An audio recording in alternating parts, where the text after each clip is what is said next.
একটা ভয়ঙ্কর জিনিস দেখলাম, এটা হচ্ছে ইয়ামাহা R15 ভার্সন 2। ভয়ঙ্কর জিনিসটা হচ্ছে হর্ন লাগাইছে, এই যে শামুক হর্ন, যে হর্নগুলারে আমি মানে থুতু ছিঁড়ে আর কি, হর্নগুলার উপরে বিকট আওয়াজের জন্য মানুষকে ডিস্টার্ব করে রাস্তায়। এই শামুক হর্ন, থুতু ছেটানোর মতন হর্ন, এটারে লাগাইছে কই ইঞ্জিনের মধ্যে। ইঞ্জিনের মধ্যে এই যে চিন্তা করা যায়, মানে এই বাইকের মালিক যে সে রীতিমতন এটা স্পাইডারম্যান।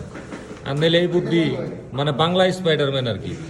আবার ওরে বাবা আরেকটা হরন দেখি, কঠিন অবস্থা, কঠিন অবস্থা। এটারে ঘুরাই, এটারও ওই জায়গার মধ্যে লাগাইছে। হাই হাই, চিন্তা করা যায়। এটা কিসের সাথে? এটাও ইয়ার সাথে, ও এটাও নাটের সাথে। হ্যাঁ ইঞ্জিনের পার্টের সাথে লাগাইছে।